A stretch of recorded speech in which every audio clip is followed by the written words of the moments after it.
네, 안녕하세요. 학폭톡의 장 팀장입니다. 네, 안녕하세요. 법무법인 상원의 문인곤 변호사입니다. 네, 요즘에 사실 TV, 언론이 많이 이제 영향력이 없어졌죠. 유튜브와 오히려 그런 매체가 것들 많기 때문에요. 예, 그럼에도 불구하고 많은 논란이 되는 프로그램들이 남아 있어요. 그렇죠. 핫한 프로그램들이 아직도 인기가 많죠. 뭐 추정 60분, 그렇죠. 그것이 알고 싶다. 사회적으로 또 무거운 주제들도 많이 다루고 맞습니다. 또 일반인분들도 많이 좀 흥미가 있어하는 주제들을 다루기 때문에 네. 아마 저희가 지금 보고 계신 학폭독 분들 이걸 굉장히 많이 보셨을 것 같아요. 그러면서 그렇죠. 생각이라든지 또 의견들도 많이 많으실 것 같아서 오늘 네. 그걸 좀 얘기해본 자리가 될 것 같습니다. 네, 그러면은 제가 지난주에 나왔던 그 영상 간단하게 소개를 해드리자면은 1995년에 학폭에 시달린 17살 학생이 두 번의 투신 끝에 세상을 등졌다. 얼마나 힘들었을까라는 생각이 듭니다. 사건이 유명했죠. 네, 이때 이후에 청소년법이 제정이 되고 2004년에 법률이 제정되었지만 여전히 진행이 되고 있습니다. 그런데 요즘엔 오히려 피해자들보다 가해 학생에 대한 어떤 그 문제가 대두가 되고 있는데 경기도 한 초등학교에서 6학년 김진성이라는 가명의 군이 그 군과 아버지는 1년 6개월 동안 학급 친구 23명을 가해자로 신고했습니다. 이 진성이가 친구를 제출한 녹취에는 가해 학생의 소리가 담겨져 있지 않는 게 의문이다. 현장에 없던 학생도 가해자로 묵혀서 신고당했다라고 의심을 하고 있고 여기에 무분별한 신고로 분리조치까지 당해서 아이들의 학습권도 침해를 당했다. 이게 과연 진정성이 있는 거고 맞는 걸까? 라고 이제 의문을 제기하면서 시작이 됐습니다. 어떻게 생각하시나요?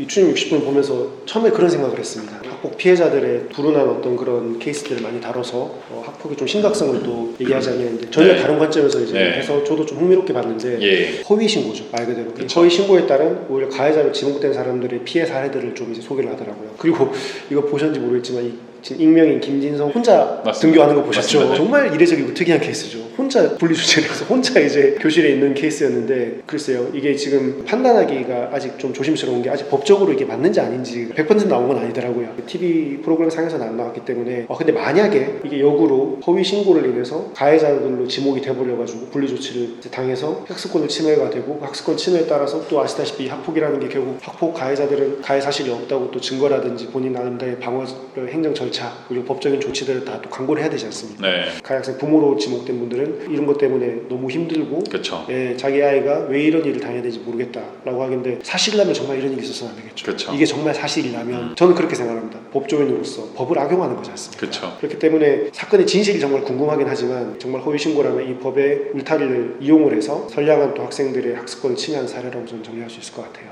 두 번째 내용은 또 그 누가 진짜 가해자인가? 피구 경기 중 같은 방 여학생을 주기적으로 폭행했다는 혐의로 학교 폭력에 신고된 초등학생 오주환 군. 근데 주환이는 가해 사실 여부를 파악하기도 전에 분리 조치를 당했다라고 얘기를 해요. 이렇게 하게끔 돼 있으니까. 그렇죠. 제가 아까 말씀드렸던 그게 오히려 악용이 되는 거죠. 7일 동안 이제 분리 조치가 된 거죠. 네. 그리고 김정하 씨의 자녀는 거짓 증언으로 인해 학교 폭력 처분을 받았다는 거죠. 그러니까 긴급 조치까지는 사실 괜찮아요. 근데 그걸로 거짓 증언이 먹혔다는 거죠. 거짓 증언을 해도 아무도 모른다. 교육청 사람들은 보기만 하고 처벌한다는 거짓 증언을 부탁했기 때문이다 라고 하면서 자녀에게 처분을 내렸으나 한 학생의 고백으로 뒤늦게 증거가 조작되었음을 알 수 있다. 이거 위증이라고 하지 않나 이거를? 그렇죠. 위증은 둘째 치더라도 결국 이 학생은 무고가 된 거지 않습니까? 그렇죠. 죄가 없는데도 불구하고 지금 결국에는 처분을 받아서 또 생기부에 또 남아가지고 나중에 미래에 불이익을 받았을 수가 있는데 위증이라는 건 정말 나쁜 거거든요. 형사처벌을 받기 위한 목적으로 아무 죄가 없는 사람에게 이제 죄를 뒤집어 씌우는 거지 않습니까? 맞습니다. 그래서 학폭도 똑같은 것 같습니다. 특히 여기에서의 피해자는 아이이기 때문에 그 상처는 더 할 거거든요. 그렇기 때문에 이 증거 조작 이런 것들은 절대 있어서는 안 되고 이거는 설사 저는 그렇게 생각합니다. 학폭톡에 계시는 분들 중에서도 아무리 자녀가 좀 속상하고 그러지만 절대 이런 얘기는 하시면 안 됩니다. 저한테 만약에 이런 부탁을 하시면 저는 그 사건을 수용해 드릴 수 없어요. 피해를 받은 학생이 보호를 받고 가해 학생이 선도가 돼야 된다는 그 학폭법 취지에 따라서 이 법이 운용되고 맞습니다. 활용돼야 된다고 저는 생각을 합니다. 그렇기 때문에 거짓 증언 이런 것들을 연습시키고 이렇게 하는 것들이 또 뒤에 또 그런 변호사들도 나오는데 그런 것들은 절대 있어서는 안 될 일이고 만약 밝혀진다면 또 이제 처벌을 받을 수 있는 문제이기 때문에 꼭 지양하셔야 됩니다. 네, 그러니까 이거죠. 내가 싫어하는 애가 있어요. 얘를 내쫓기 위해서 주변 친구들하고 다 선동해서 거짓 증언까지 하고 하는 건데 이거는 사실 어른들 사이에서도 굉장히 좋지 않은 건데 자녀들한테 이렇게 시킨다는 건 이해가 안 되는 상황인데 이런 것도 요즘 만연하다. 그렇죠. 라는 거죠. 하지만 절대 해서는 안 네. 될 행동이다. 예. 네. 그리고 세 번째 주제는 이제 학폭 비즈니스라고 해가지고 저 학폭톡에서도 많이 나와요. 수임료가 너무 비싸다. 수임료를 가지고 금융 치료를 해준다라는 이제 단어도 많이 쓰시는데 내 아이의 미래를 위한다는 생각으로 학부모들은 고액의 학교 폭력 전담 변호사를 고용하는데 주저함이 없다라고 나와 있고 인터뷰에는 학교 폭력 전문으로 하는 변호사 그분은 말 그대로 아이한테 거짓말을 가르쳤어요. 그리고 변호사님 선생님 써준 대로 10년에 발언하는 것도 연습시키겠다 하더라고요.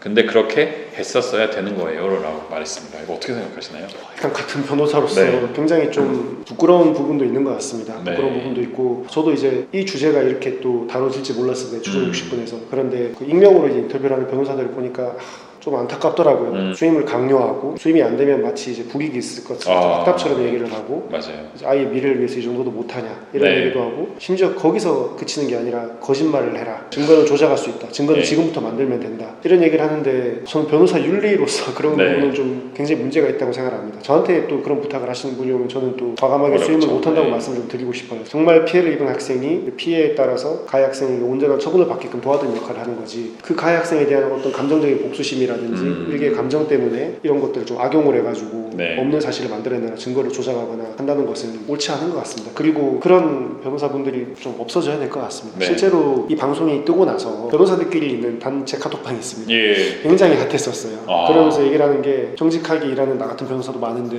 추정 60분 때문에 또 변호사들이 욕먹는다. 싸잡아서 욕먹겠다 이런 얘기들도 많이 했습니다. 그래서 정직한 변호사들이 정말 많습니다. 더 많죠. 예, 저도 그런 얘기 드리고 싶어요, 실장님. 저도 맞습니다. 안 되는 사건 다 받았으면 저도 뭐 빌딩 세우고 할 수 있겠죠. 근데 그렇게 하면 그게 무슨 의미가 있겠습니까? 그쵸. 법조인으로서 할 태도가 저는 아니라고 생각을 하고 그렇기 때문에 저희가 앞선 시간에 말씀드렸던 변호사를 고르는 방법, 상담을 여러 군데 받아보고 충실하게 성실하게 내 사건처럼 해줄 수 있는 사람, 단순히 돈이 싸다고도 좋은 것도 아니지만 맞습니다. 그 가격에 따라서 어떠한 솔루션을 제시하고 경험이 있는지들 한번 판단을 해보시고 변호사를 고르시면 이런 부분들도 이제 좀 없어질 것 같아요. 근데 이런 부분이 참 쉽지 않은 게 저도 이 방송을 보니까 처음이니까 변호사를 어디 가서 어떻게 해야 될지 모르죠. 모르니까 네. 광고만 보고 갔는데 그쵸. 그래서 광고만 너무 보고 가시는 것도 좀 조심하셔야 될 것 같아요. 맞습니다. 근데 제가 유튜브에 검색을 해봐도 학교 폭력에 대한 내용이 많이 없어요. 좀 아쉬운 거죠. 조금 더 많았으면은 정보를 좀 더 선별하고 할 수 있어야 되는데 그렇다고 모든 변호사 사무실 다 들어가 볼 수도 없잖아요. 그렇죠. 그리고 학교 폭력 전문이라는 변호사분도 사실 아직 많이 없잖아요. 그렇죠. 다른 건에 비해서.